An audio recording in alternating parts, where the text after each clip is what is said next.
Hello, I'm Rachael Babin from the Oncology Network. Welcome to part 1 of our Genetics Masterclass. I'm joined by Dr Hilda High, genetic oncologist from Sydney Cancer Genetics. We are diving into the complex and fascinating world of cancer genetics. In this first part of the masterclass, we discuss where genetic mutations come from, genetic testing approaches, the differences between germline and somatic tests, and what someone can do if they find out they carry a genetic mistake. And just a reminder that healthcare professionals can access all of our podcasts for free by joining the Oncology Network. Head over to oncologynetwork.com.au. This is Rachael Babin, and this is the Oncology Podcast. Hi Hilda, welcome to the Oncology Podcast's Experts on Point series. Wonderful to be here. Now, I'd like to start with a personal question, if I may, just to help the listeners connect with you, learn something different about you. So can you tell us something surprising about yourself? Well, as a doctor, it's probably surprising to know that I faint regularly in hospitals, and also I have two-dimensional vision, which pretty much excluded me from a surgical career. And also helps to justify my desire to do a lot of telehealth and stay away from the hospitals wherever possible. Now, is it specifically hospitals that make you faint? It's the smell, actually. It started when I was in high school and I visited a friend in hospital. I fainted in the lift and actually came to on the ground floor. I don't know whether I'd gone up, down or sideways. And from then on, every time I went into a hospital, I used to feel quite lightheaded. But during my surgical rotations, it was actually to do with the disinfectant smell, I think. But I learnt very quickly to faint away from the sterile field. Gosh, wow. So it's quite brave of you to consider a medical career at all then, really. Indeed.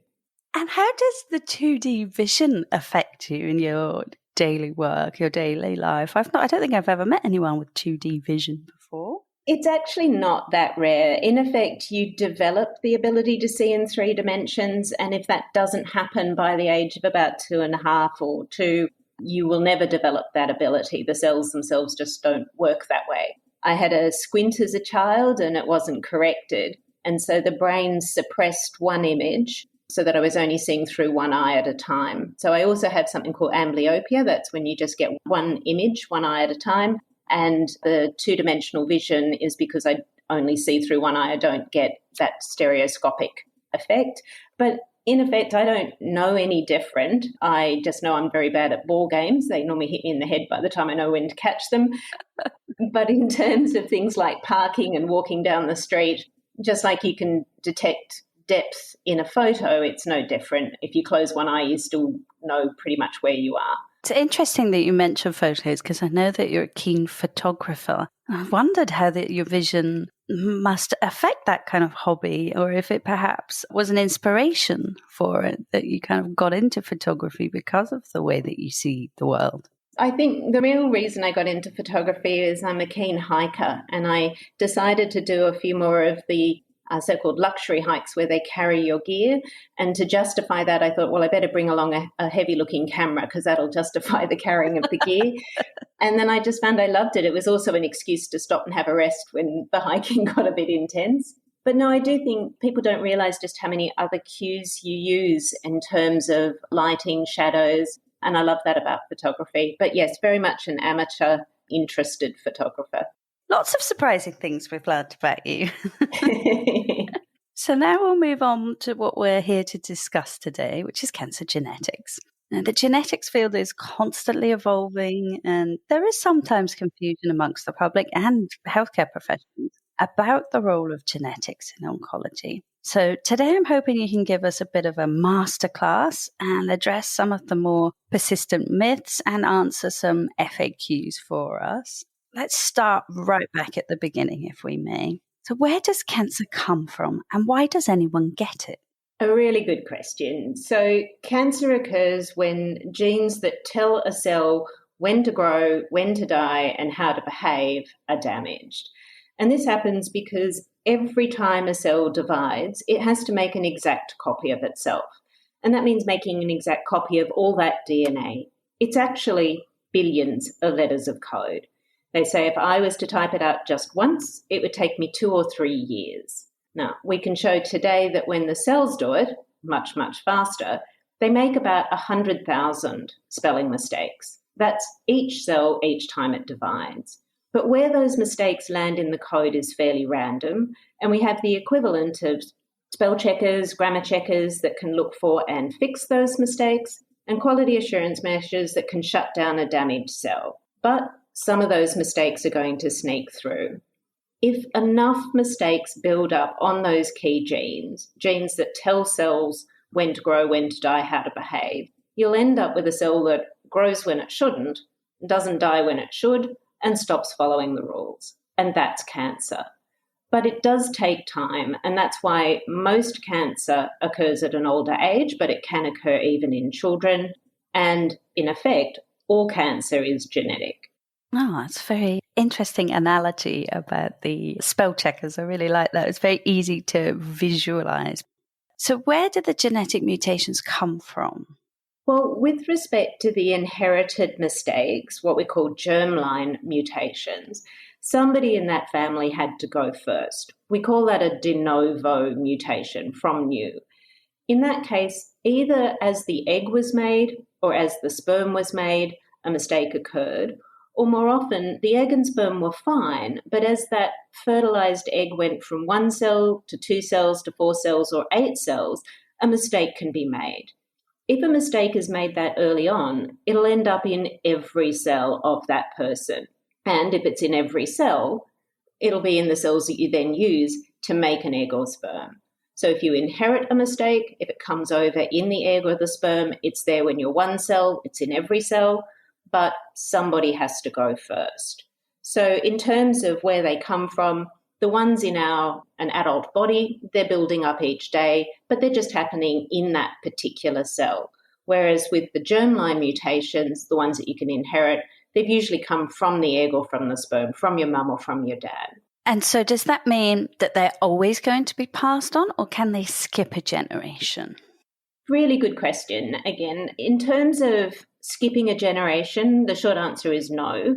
We all have 2 copies of our genes, every gene, except for those on the sex chromosomes. Women still have 2 X's but don't have a Y, men an X and a Y. But for everything else, we all have 2 copies. So you always get one from mum and one from dad. The question is whether or not they're working. If they're working, then they're working. If they're not working, then you've inherited a mutation. So the gene mutation doesn't skip a generation. It's a 50-50 chance that you inherit the non-working copy and a 50-50 chance you inherit the working copy. If you've inherited working copies, it doesn't matter how many eggs, sperm or babies you make, you can't pass on a mistake that's not there. What seems to happen, though, is people confuse the cancers with the mutations. So the cancers can certainly skip generations, and that's usually because these mutations increase your risk, but it's still not 100%. We call that penetrance. So it's quite possible if there's a mutation increasing, say, ovarian cancer risk, you could inherit that from your dad, but your dad is very unlikely to get an ovarian cancer. So it hasn't skipped a generation. It was present. It's just the cancers didn't occur. Right, that's fascinating. And do most of us walk around with a gene mutation, with a spelling mistake somewhere? They say that on average we have 3 to 6 important mutations. It's just that most of us never find out about them. That's very interesting. And so how does this spelling mistake in a gene cause a cancer? So a gene is just a code, a recipe. Most of our genes make a protein, and that protein then does something. So if that code, that recipe isn't working, then either that protein won't be made at all, or it won't be able to do its job properly. So when I'm talking to patients, I always just use the example of a cake recipe. Beat eggs well. Most people know DNA is in groups of 3, not 4, but it's the same idea. If you're writing out that recipe, you have to keep the pattern working. And that means if you add in or leave out just one letter, that'll be enough to wreck the whole thing. If you change one of those 4-letter words or a 3-letter code, then it'll depend on what you change and what you change it to. So beat eggs good. It's not very good English, but the cake will probably work. And we'll have those sorts of changes. We call them polymorphisms. But if you change the four-letter word to beat cats well, that's not going to make a very good cake. So in terms of the genetic testing, all it does is look for the mistake and then try and interpret whether it works or not. In terms of how that then goes on to cause a cancer, it depends on where the mistake occurs. If you damage your insulin gene in your big toe, well, who cares? Your big toe doesn't need an insulin gene. But if you make a mistake in a gene that's involved in keeping the DNA code accurate, a spell checker gene or a quality assurance gene, the technical words we would use would be a tumor suppressor, for example, then those genes are going to be really important. Now, I said you've got two copies, one from mum, one from dad. So even if you inherit one mistake, if it comes in the egg or sperm, it's there when you're one cell, it'll be in every cell, but you'll have a backup and it'll be in every cell too.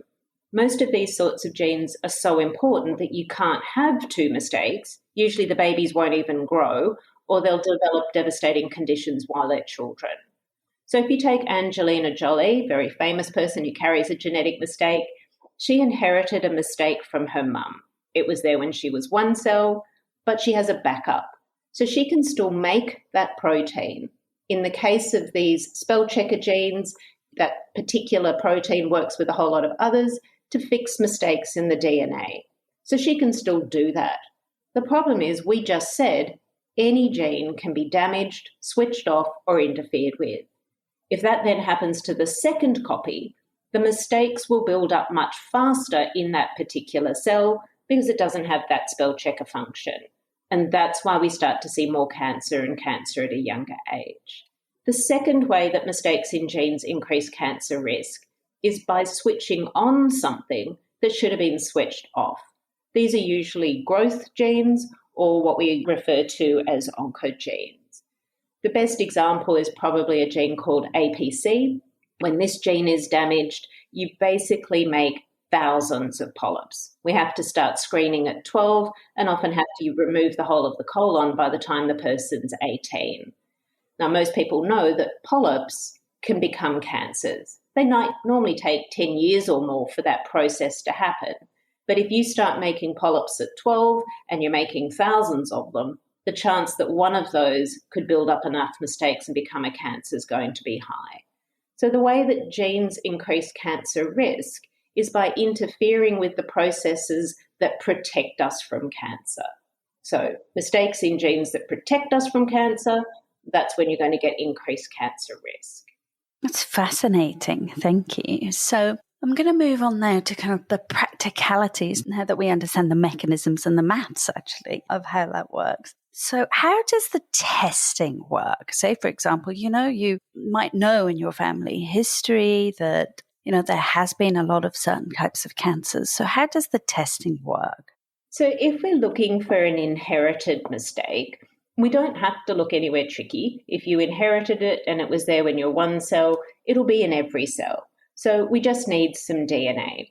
Once we've got the DNA, we can then test whatever gene or genes we're interested in. Now, we've got 20,000 genes. We still don't even know what all of them do. The largest panels used in cancer genetics would be about 84 genes. In other words, there's not that many genes that are really important in terms of cancer protection. All that we do in terms of the testing is screen the gene or genes, looking for one of those spelling mistakes or a piece missing. So if you go back to that cake recipe, if you get to the point, beat eggs well, add sugar, flour, cook for 30 minutes, and I write 300 minutes, that is not going to work. Those are the kind of mistakes we're looking for, and the sooner we find them, the better.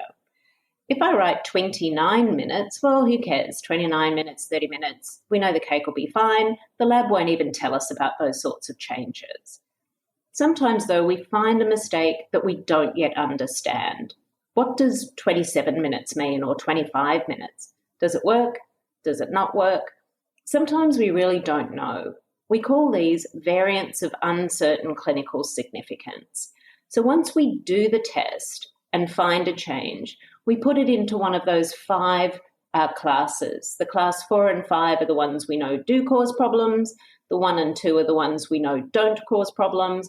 And then a group in the middle where we still just don't know. So when you have a genetic test, we just need to collect the DNA, send it off to the lab, and we'll get a report saying these are the changes that we found, or we didn't find any changes. If we don't find a change, we can't always say, oh, well, don't worry. We haven't explained that person's cancer or any other cancer in the family. So it's normally called uninformative, meaning gene is working, we find 90% of the mutations today, but didn't explain the cancer.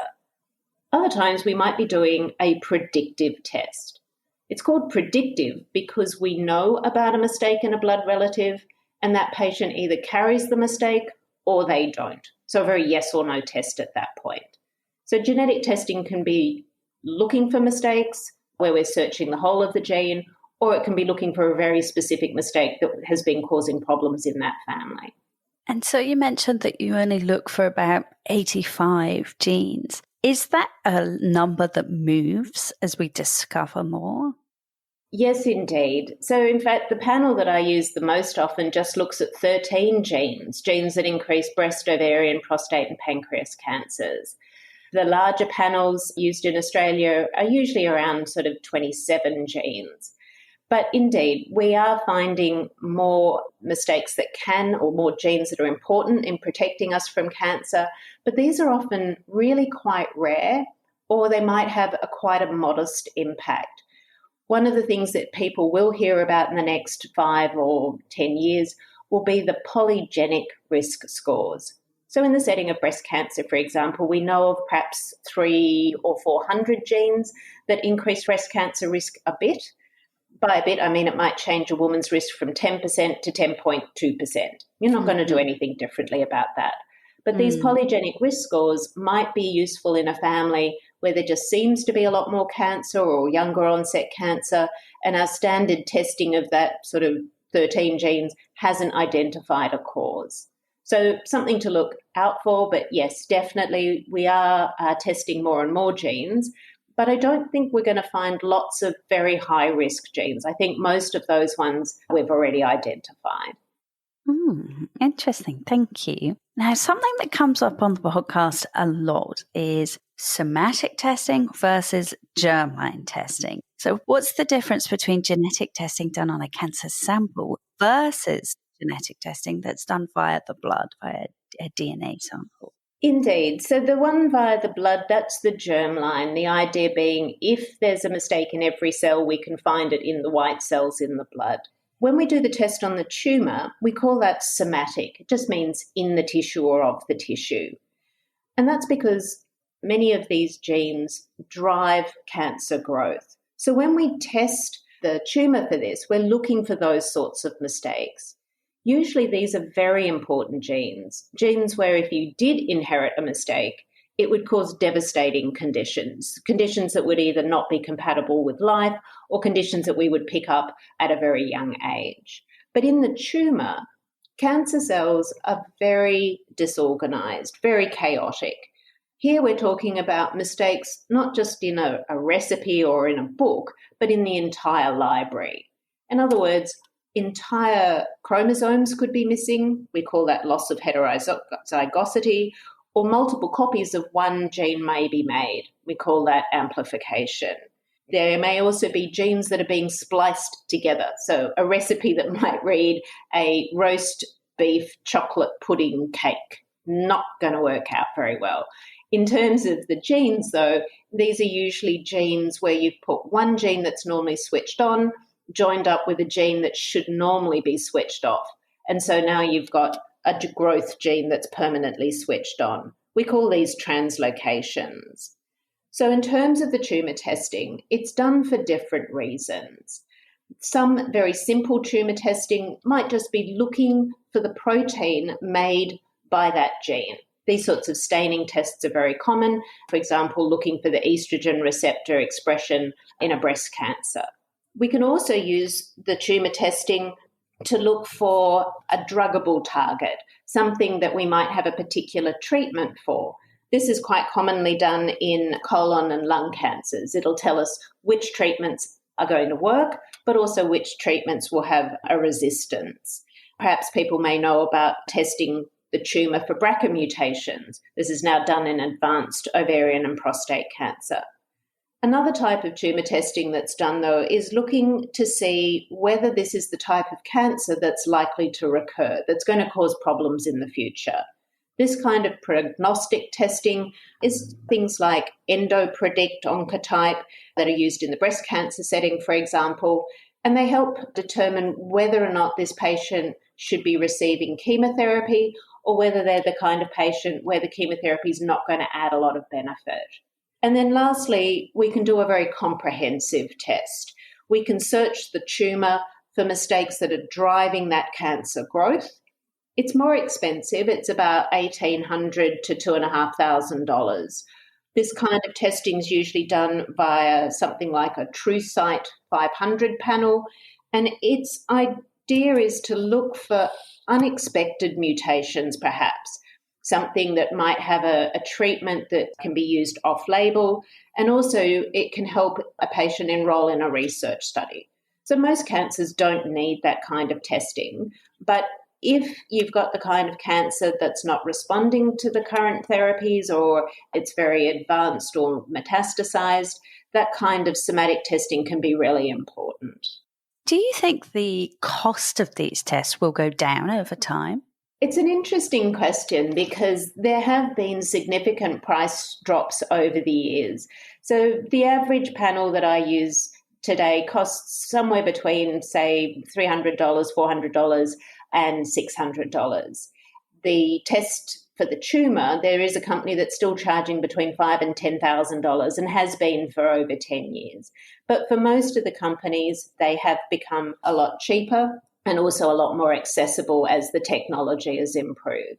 So for most people, germline genetic testing is affordable. The tumour testing, again, it would depend on whether it was needed to guide treatments. But yes, the cost has definitely come down significantly.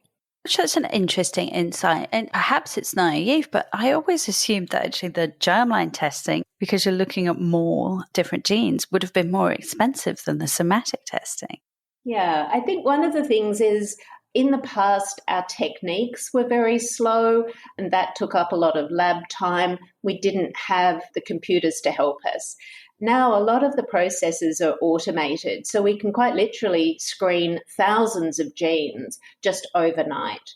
There's still a laboratory person, a scientist who has to look at that report. So most tests still take about 2 weeks within the laboratory. We normally allocate 5 weeks from when a patient requests a test to get the sample collected off to the lab and then to get their result. But yes, things have got a lot cheaper as the technology has improved. That's interesting. Those 5 weeks must feel quite long for certain patients. I do always warn people that it may occupy a lot of brain time, but these are often families where many people have died at a young age and it's been occupying a lot of brain time for a very long time. Yes, already. So why would anyone want to have a germline test? So what are the sort of common circumstances that you see in your clinic? So the most common reasons that people would have a test is because they have had a cancer and they want to know, where did this come from and am I going to get a second cancer? So that might be a very specific, focused reason. Other times it might be, as we said, there's a strong family history and people have been very aware that many family members have been affected and perhaps even died at a young age.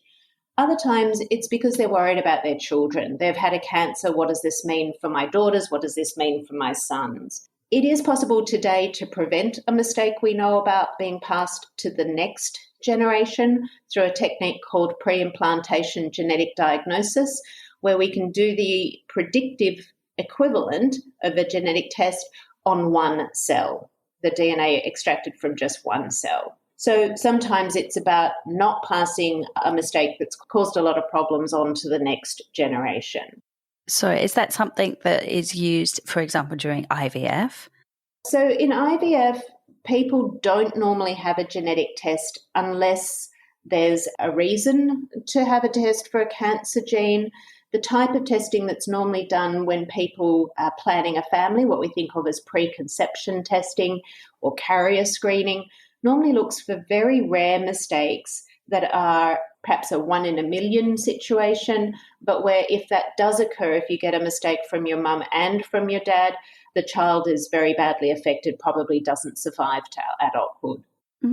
So the technique that you were just talking about, when's that typically used? So, for example, I have several families where there's a mistake in a gene that causes a very high risk of cancer, and the screening actually starts at birth. For those people, knowing about that means that they can choose not to pass it on. The way that we would do that is, first of all, identify the mistake that's causing that problem. Obviously, if you don't have something to test for, you can't do a test. So we need to know which gene, where is the mistake. Then the family would attend a fertility service where the testing would be done on their partner. It's not the same as a predictive test. It is quite detailed and involved. Then the eggs would be collected from the woman using standard IVF, fertilized with sperm from the man. And when that embryo is just 8 cells, 3 days, although now we can often wait till 5 days, they take 1 cell. The testing's done on that DNA, and the family just use those embryos that don't carry the mutation. Now, I always point out that this is available to families, but it can be expensive and it doesn't always fit with everybody's ethics or religion. Yes, of course. It's a fascinating development there to give families who, you can only imagine must have felt quite powerless, that kind of control over the next generations, over the trajectory of the future healthcare of their family. I think it's a very nuanced area. It is, and it is something that I discuss with all patients, although if you go back to the BRCA genes, the age of screening is 30.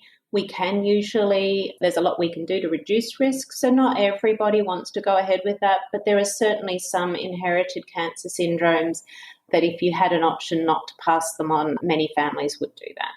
Excellent, thank you. So what can someone do if they carry the genetic mistake? So it depends on which gene and what the risks are. But once you know that there is a mistake in a gene, there's usually a lot you can do to reduce that risk. That risk has been there your whole life. So a genetic test doesn't put you at risk. It simply lets you do something about that risk. That might include colonoscopy screening if it's a bowel cancer risk gene, or starting breast screening younger and including more sensitive screening techniques such as breast MRIs, and often the government will then pay for that screening. Sometimes we use surgery, particularly for cancers that are very hard to detect early or very hard to treat. And other times there may even be risk-reducing medications that patients can take to reduce their risk of a cancer starting. As we mentioned, you can also prevent that mistake being passed on to the next generation if that's something that you chose. And for people who have been diagnosed with a cancer, a genetic test may even change what treatment options are available to them. These are often weaknesses within that tumour, and there may be a specific treatment such as a PARP inhibitor or some other treatment that then becomes available. And so just another question, Hilda, can a germline test help with treatment options that a patient might be offered? Yes, definitely. The best example would be a PARP inhibitor. The way I explain it to patients is that if a cancer develops because the BRCA genes have been damaged in that cell, then that cell can't make the BRCA protein. No protein, no spell checker. A PARP inhibitor works by blocking a different pathway, the PARP pathway, and that's another very important spell checker. That cancer cell has now lost both really important spell checker mechanisms, and basically it just makes so many mistakes it collapses in a heap and dies. The healthy cells, even if you've inherited one mutation, you still have a second working copy. So although the PARP inhibitor will block the PARP pathway, that's what it does, the BRCA gene is still functioning, one copy is still functioning at least, so you can still make the BRCA protein, make the spell checker, fix the mistakes, and that cell survives. So a PARP inhibitor is a targeted treatment working only if the cancer has lost both copies of the BRCA genes. There is another example, and that is in the setting of Lynch syndrome, and that's because Lynch syndrome is caused by a mistake in a gene affecting one of 4 genes that are involved also in DNA repair. These are called the mismatch repair genes. They work by fixing single mistakes where the wrong DNA letter has been paired. So an A should pair with a T, a C with a G. If that's mismatched, that's a mistake. And if these build up, cancers can develop. The problem with this, though, is those single letter changes are also creating proteins that would not normally be created in a human body. And that makes them very obvious to the immune system. So people with Lynch syndrome or cancers where those Lynch syndrome genes have been damaged usually respond extremely well to immunotherapies. And that's a whole new class of treatments. So yes, genetic testing, whether germline or tumour testing, can be really important in terms of finding the right types of treatment. And these are often treatments that can be used in addition to our traditional treatments. Thank you. You've been listening to the Oncology Podcast's Experts on Point series, brought to you by the Oncology Network. If you've enjoyed today's episode, check out part 2 of our Genetics Masterclass with Dr Hilda High. For show notes, head over to www.oncologynetwork.com.au. Registration is free for healthcare professionals and will give you access to exclusive content and educational podcasts. This is Rachael Babin, and this is the Oncology Podcast.